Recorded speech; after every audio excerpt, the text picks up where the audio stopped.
Hello and welcome to Out and About Recovery. My name is James and I'm here with my friend Cara. Hi, and I'm excited about this program that we're starting that's going to really focus on what it's like to be gay, using, drinking, all those things, substance abuse related, but also what it's like for those of us who have chose to be in recovery and to finally be sober. And I'd like to just, Cara, if it's okay, maybe we could just say hi to everyone and tell a little bit about ourselves, kind of what our journey's been like and how we've gotten here. Sure. Thank you, James. Well, I was a child, and I mean a little child in the 60s, and that was the era of pills. I mean, my mom and everybody's mom in those days took pills. And even though I was 6 or 7, I remember when I had separation anxiety, didn't want to go to school, I do remember that the doctor said it was okay for her to give me a little tiny piece of a tranquilizer. Wow, and how old were you? 6, 7, Wow. First grade, so very young. And I didn't think in my mind, oh, I'm going to be an addict. No. And your mom, someone you trusted, gave it to you. Right. And, you know, the truth of the matter is, when I was using drugs, I always loved pills. That was my thing. You know, nothing you could snort, nothing you could drink, just pills. Yeah. So obviously, I do think there's a genetic component. But then I began to get older and struggled with my sexuality. Mm-hmm.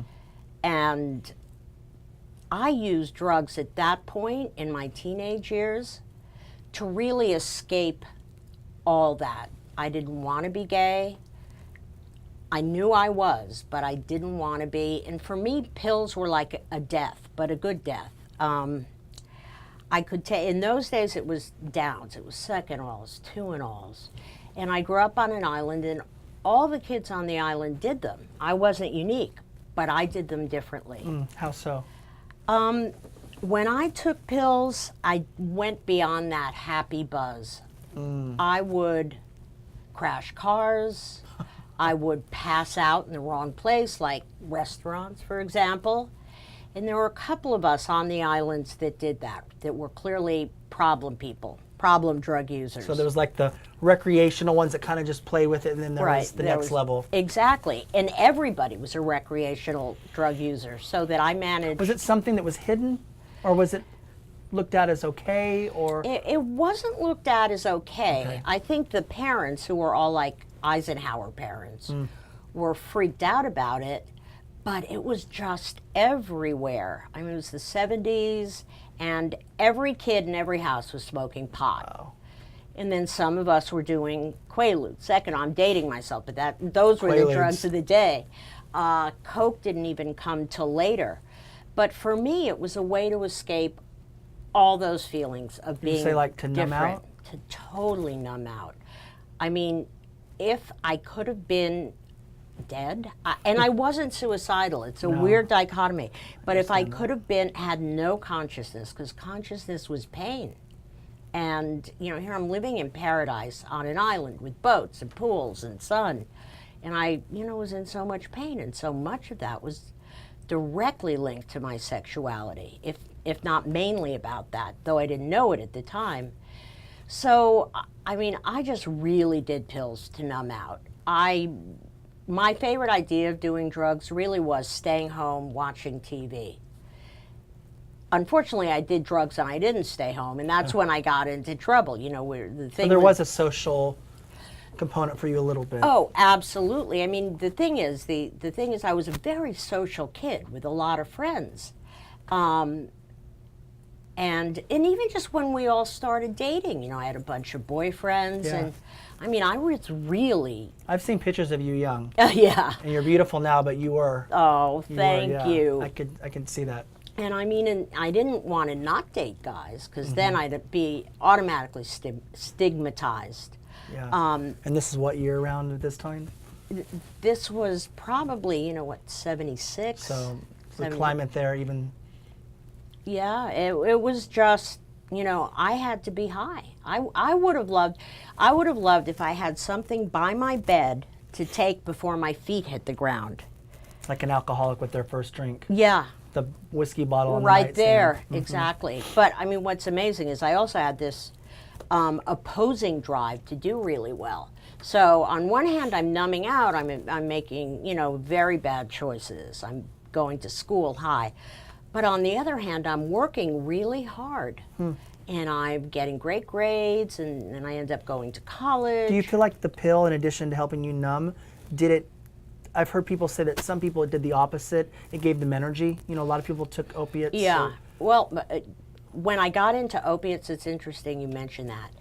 They gave me a ton of energy. I've heard that. You know, a lot of people will say opiates put them to sleep. No, not me. My friends used to tease me. I'd start these projects like redoing my whole backyard. And then I'd go off pills and nothing would get done. And people would say, you better go back on the pills.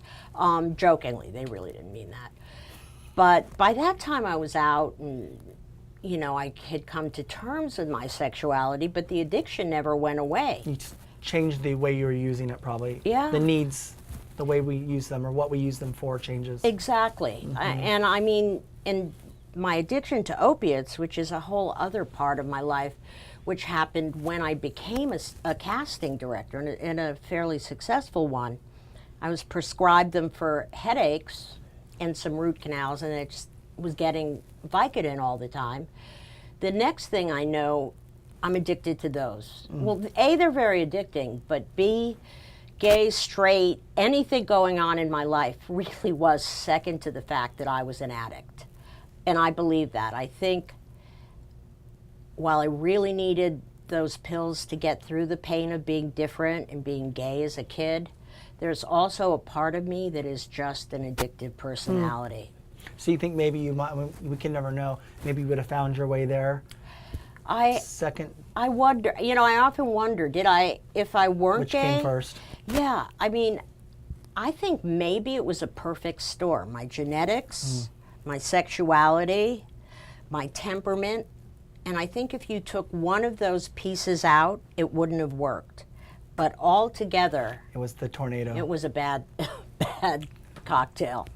Pardon the expression. No, but it was. Was your Yeah, drink? It was. How did you find, so this goes on, what finally led you, and I know some of your story, but for those listening, what finally led you to get clean? How were you able to? It wasn't easy. I mean, and to this day, I'm not 100% sure. Quite honestly, if I hadn't found Dr. Hansel, who works for KLEAN Here in West Hollywood? here in West Hollywood, I don't think I would have. I'd Wow. be clean today because I had a really long detox off opiates. But I think what did lead me to be clean, you know, I talked about those competing desires to like numb out and also to do really well. I think ultimately the part of me that wanted to thrive was just not willing to give up. Wow. And That thing inside of us as humans yep, to survive. to survive. And yet we're doing the pills to survive. Yeah, It's funny. right. But we realize it's killing us. So we True. either succumb to that death or you decide like you did that no, I want to live. Yeah, it's interesting. It's all survival at the end of the day. But what part do you want to survive? You know, the toxic part, the part that's destructive, that loses everything. And you did lose a lot. Everything.